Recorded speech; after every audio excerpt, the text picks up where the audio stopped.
Барлықтарыңызға сәлем, каналыма қош келдіңіздер. Бүгін мен өзімнің тәжірибеммен бөліскім келіп тұр. Бізде қалай болды, яғни мен баламды қалай емшектен шығарғаным жайлы айтқым келіп тұр. Және арасында пайдалы ақпараттар да болады. Менің қызым қазір 2,5 жаста, 2 жас 7 ай, 4 ай бұрын мен баламды төстен шығардым. Емшектен шығардым деп айта берейінші, онда тұрған ештеңе жоқ деп ойлаймын. Солай айтқан ыңғайлы ғой негізі. Барымыз солай сөйлесе береміз.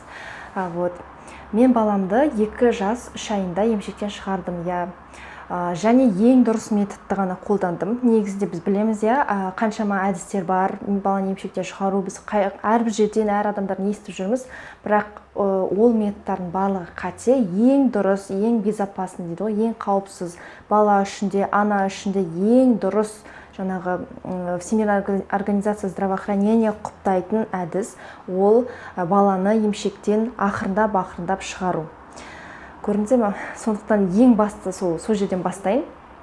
Жалпы мен осы әдіспен шығардым баланы.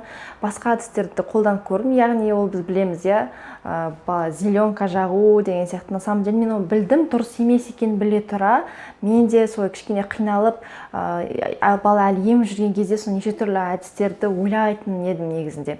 Сондықтан егер сіз балаңызды қазір емшектен шығару жайлы ойлап жүрсеңіз, енді бәлкім менің осы видеом кішкене болса пайдалы болар, өйткені адамдар білем ғой, ютубқа кіріп іздейді, басқа қалай екен, қалай не істесем болады екен деп, әлі мысалы 2 жасқа дейін, 2 жас, мысалы балаңыз 2 жаста болса, әлі емшектен шығара алмай, соны ойланып жүрсеңіз, мүмкін бір пайда істейді деп ойлаймын.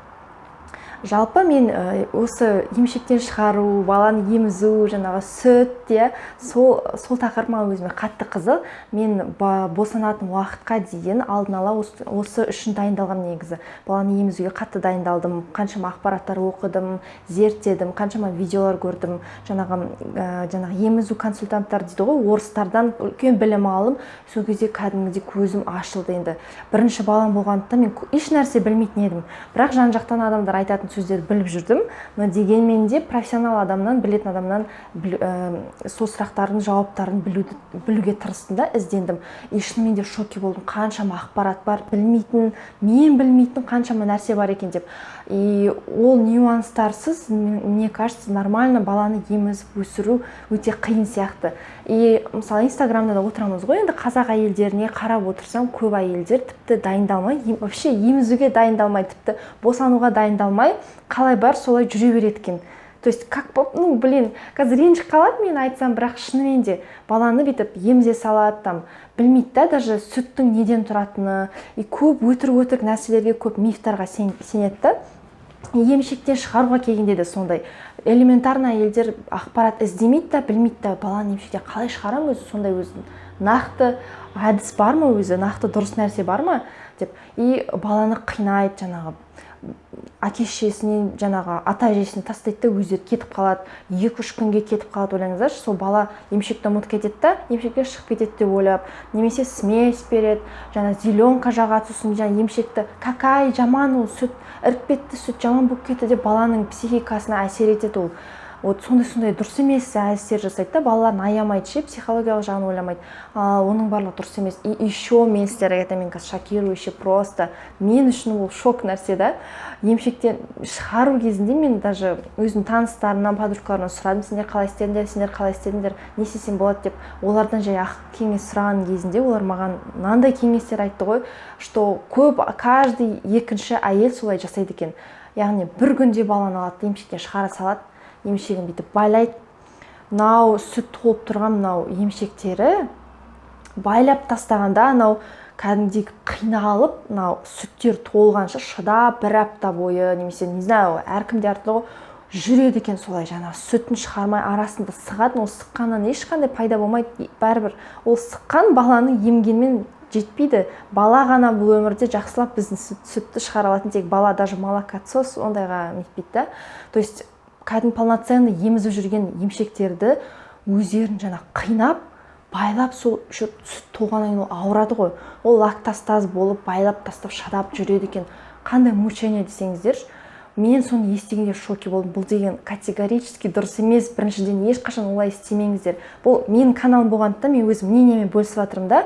И действительно мен просто негізі сол үшін де түсіріп жатырмын, чтобы әйелдер қателеспеңіздер, олай істемеңіздер, пожалуйста деп ше, потому что дұрыс ақпаратты іздеу керек, қарау керек, что ол әдістер мүлдем дұрыс емес. Бәлкім оны енелер айтады, обычно жеңгелер айтады. Ой, біз солай емшектен шығарғанбыз, ештеңе етпейді. Ойбай, байлап ал, тартып ал.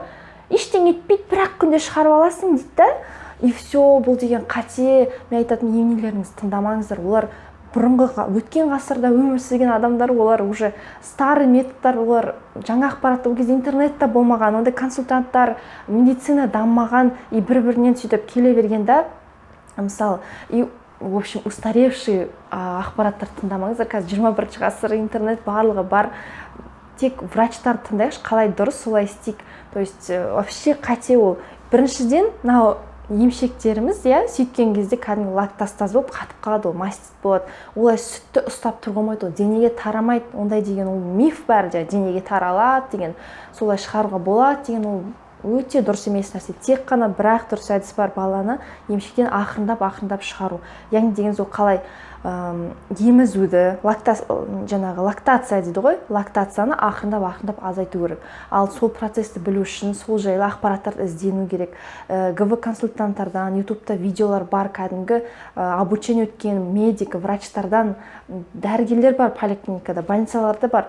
И солардың әдістері бойынша ғана, солардан үйреніп қана істеу керек. То есть міндетті түрде кеңес алу керек.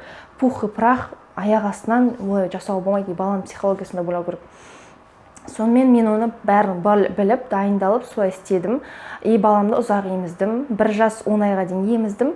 И алғашқы мен емізіп жүрмін, потому что мне было это удобно, өзіме ұнады. И баланы максимально көп емізуге тырысып жүрдім. Бірақ уже 1 жас 10 айға келгенде өзімде ыңғайсыздықтар пайда болады ғой. Енді бала емшекке жабыса береді. Әлі де көп кәдімгідей күні бойы еме беретін бала болатын 1 жас 10 айында.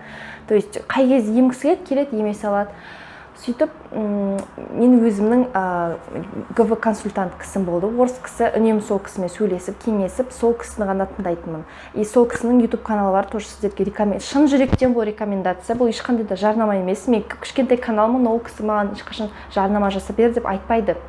Сондықтан сіздерге ссылкасын қоя салам. Сол жерде жаңа емізу туралы қанша бүкіл ақпарат бар, барлық сұрақтарыңыз бітіп қалады сол көрген кезде. Сіздер шоке боласыздар, қаншақты неше түрлі дұрыс ақпарат бар екенін. Емізуді қалай бастау керектен емшектен шығаруға дейін.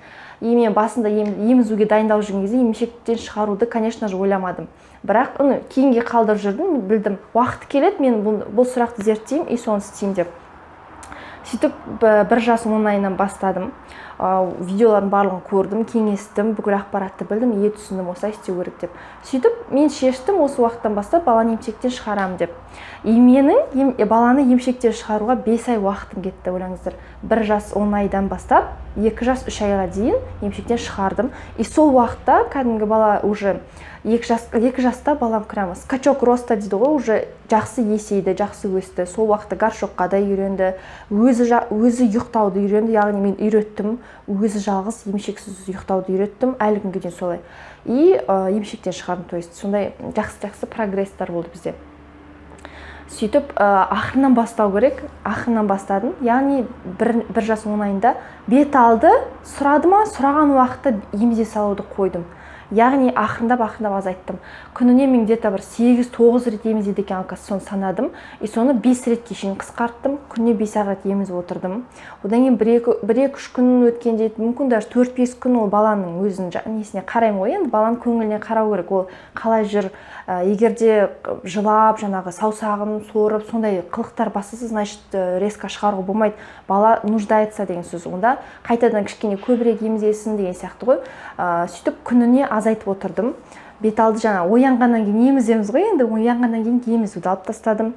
И бет алды емізуді алып тастадым. Одан кейін міне где-то бір 2 жасына қарай уже кәдімгідей бет алды ембейтін болды. Бала түсінеді. Балаға айттым, балам, емшек ол менікі да, вообще-то мен қай уақытта сені емізгім келеді, сол уақытта емізем. Яғни далада жүргенде, қонақта жүргенде, автобуста бүйтіп қолын салып сұраған кезде жоқ, болмайды, үйде ғана емеміз деп сөйтіп түсіндіріп айтып отырдым. И ол как, мен ойлайтын түсінбейді деп, но каким-то образом действительно ол түсінді.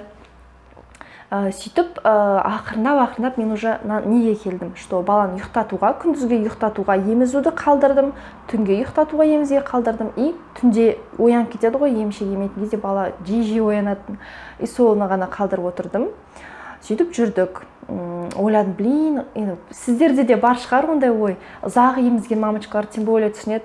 Мен ертең емшектен шығарғасы, особенно, бірінші баласы бар мамочкалар мен сияқты, өйткені опытныйлар особо, енді бұл видеоны даже көрмейтін де шығар. Баланы қалай ұйықтатам мен емшексіз, баланы емшекпен ұйықтатсам оңай сияқты деп, баланы ұйқысы келіп тұр, емізе саламыз, ұйықта қалады, жатқыза саламыз. Бірақ ақырындап соны да үйреттім. Уже 2 жасында ақырындап баланы күндіз емшексіз ұйықтауды үйрете бастадым. Мен уже көрдім, баланы өзі түсінікті болады негізі, что бала емшексіз ұйықтай алатын. И қатты ұйқысы келіп тұра ма, жатқызам, емшексіз спокойно ұйықтайтын. Бірақ мынандай проблема болды. Түнде уже емшексіз ұйықтауды үйрете бастағанда, түнде категорически ұйықтағысы келмеді.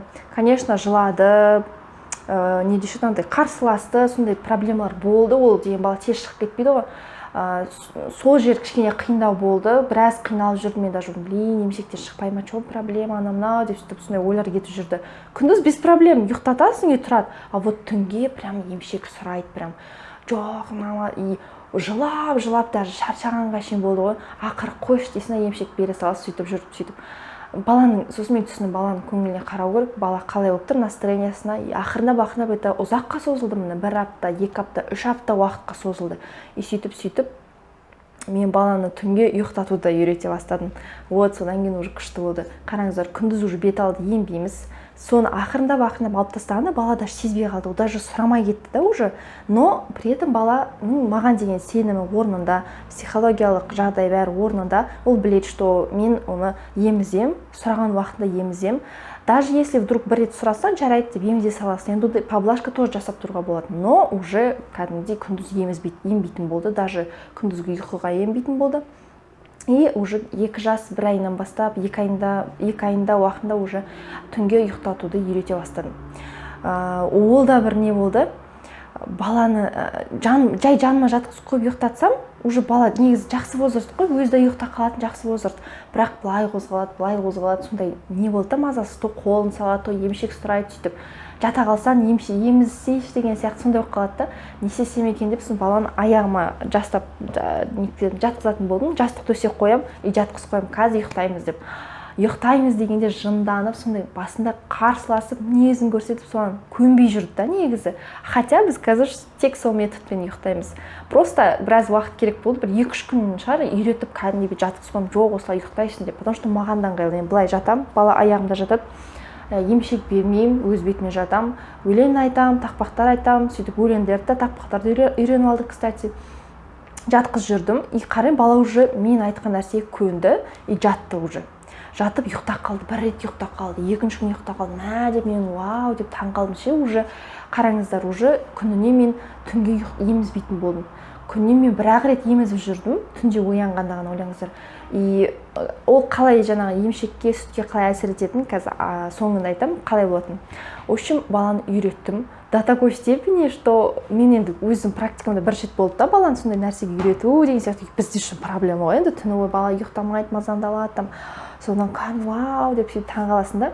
Сөйтіп жастық қоям, обязательно көрпе жаятын аяғыма, оның үстіне жастық, и қолдан бүйтіп жат деген белгі беремін ғой, бүйтіп жай белгі ғой. Бала оны настолько үйреніп алған, ойлайды, жат деп істедім, мамадан қайталау керексің, өзі келеді, жастықты көрді ма, все, ұйықтау керек екенін біліп алды да, қолмен обязательно жату керек екенін көрсетеді, жастықты ұрып, өзі келіп жатады, и обязательно көрпе жабады үстіне, сөйтіп көрпе жабады, сөйтіп жатады, и бала ұйықтағысы келіп тұру керек. То есть насильно жатқызсаң, конечно же, ұйықтамайды.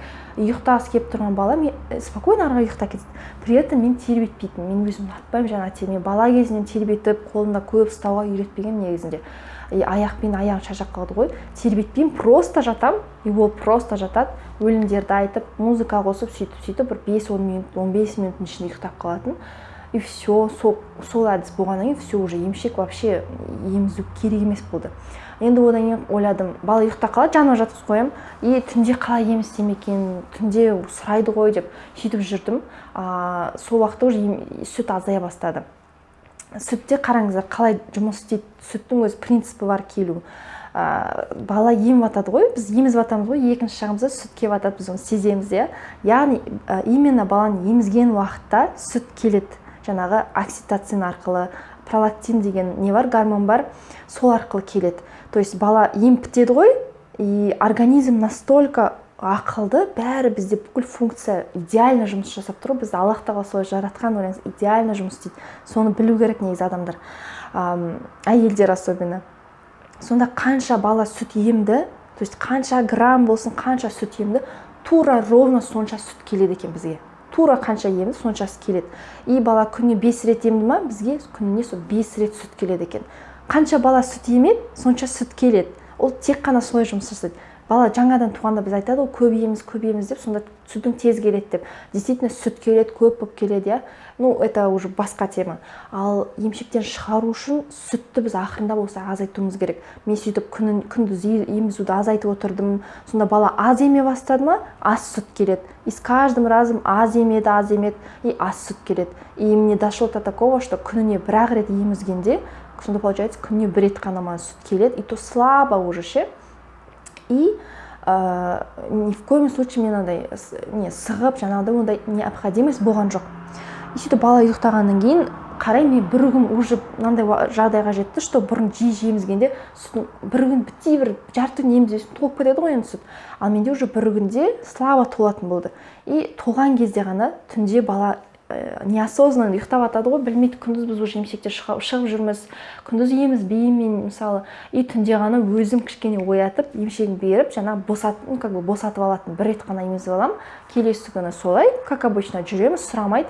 И осы жерде важный момент, қыздар, лично мен кеңесім, емшектен шығаруды бастағанда, жаңа сүтті азайту бастағанда, баланы қызықтырып, балаға қиындық тудырмас үшін міндетті түрде, даже мынандай футболка емес, былай жабылып киініп алу керек, короче. Былай прям жабық киініп алу керек. Жаз болсын, қыс болсын, даже футболка емес, футболка білеміз, я, қолын бүйтіп салып алады, енді мынау, даже нені ашып алады, ондай емес, там прям мына горлосы бар, мындай нелер болады ғой. Сонда киімді, прям үсті бәрі жабық киім киіп алу керек. Мен помню, мен 2-3 ай сондай киіммен жүрдім, үйде киім ғой, прям сондай өкет жуам, қайттан кием сөйтіп. Прям мына жерге бүйтіп ашылмайды, қолымда салмай бүйтіп жабысып тұрған водолазканы киіп алып жүрдім. И балада соблазн, спокойно жүріп, спокойно жатасың, тиіспейді, нетпейді. И вот обязательно солай істеңіздер, өйткені былай жүре берсеңіздер, бұл сіздерге қиын болады. Бала қолын салып алады, сұрайды, ашып алады, еміп алады деген сияқты ғой. Вот сондай важный момент. И сөйтіп баламен күндіз сөйтіп жүрдім, ол даже мен сұрамай, и баланы отвлекать етесің. Кейде болады ғой, жата қаласың ғой, бала келеді да, ой, мама жата қалып, давай мен маманы еміп алайын деген сияқты да. Сондықтан баланы отвлекать етуге тырысу керек. Вдруг там емшек сұрай бастаса, бір ойыншықпен, бір нәрсемен тұрып, бір нәрсе істеп, бір нәрсе сүртейік жүр, бір нәрсе жинайық деген сияқты отвлекать етіп жүру керек сол емшекке шығару процесінде. И сөйтіп жүрдім. Сөйтіп жаңа күндіз емізбедім, түнге емізбедім, получается күні бойы вообще емізбедім уже. Күніне уже кешке қарай кішкене сүт толғанда, уже ұйықтайтын кезде, түнде бала ұйықтап жатқанда неосознанно емізіп алам, сөйтіп сүтімді жаңа шығарып алам, жаңа мастит, лактозта, сондай болып қалмасын, и все, келесі күнге шейін уже тоже сүт азайып тұрады, солай тағы бір емізіп алам, и соңғы рет уже бала емшектен шықты деген уақытта уже күніне бір рет емес, уже 2 күнде бір рет еміздім. Уже соңғы рет шыққанда 3-4 күн бұрын емізіппін последний раз. И 3-4 күн өтті, уже сүт келмейді, уже сүт жоқ уже. И бала түсінгенде оңай негізі. Айтады ғой, 1,5-2 жасқа шейін емізгенде пайдасы да сол ма, мүмкін түсіне бастады. Өйткені даже қазір бала әлі есінде бар ол. Емшек емгені кезінде бәрі есінде, мен өзім таңғаламын. Сонда осознанно сол емшектен шыққанда да қуанамын да. Балада ешқандай травма болған жоқ. Келіп өзі сипалап, сүйіп қояды. Мысалы мен шешініп жатсам, киініп жатсам көріп қалады ғой енді. Келіп сипалайды, сүйіп алады. Біледі, емшек деп айтады мысалы. Әлі есінде, бірақ осознанно емшектен шықты. Кейде прикол ұстап едім, емесің ба деген кезде өтірік бүйтіп сүйет болды, бірақ ембейді да. Сосын мен айтарым, жаңағы қатал метод бар ғой, издевательство, кәдімгі әйелдер өздерін байлап тастап, шығып тұрған сүтін шығармай, жаңағы байлап тастап жүріп мастит болып, лактостаз болып, жаңағы тас болып бүйтіп қиналып температура көтеріп жүрген енді қыздар. Сондайдан кейін білесіздер ме, ол уже доказано, емшектеріңіз салбырап кетеді. Вот нағыз содан салбырайды. Сосын мынау молочные протоки дейді ғой, сол же сүт қатып қалады ғой, оның бәрі жаңағы бұзылады. Ол жаман әсері деген енді жаман. Сосын әйелдер жылайды, 3-4 бала туған, представьте, вообще емшегіміз салбырап қалса не боламыз вообще? Сол айтайын дегенім, мына емшектер шығарғаннан кейін 1 ай өтті, 1 айдың ішінде толық сүт кетіп қалды. Помню, 2 аптадан кейін былай өзім былай сығып көрсем, кішкене сүт шыққан. И 1 айдан кейін қарасам, вообще былай да нетем енді, вообще 1 капляда сүт шыққан жоқ. А мен көп адамнан естідім, что даже 1 жылға дейін сүт тез тарамайды деп.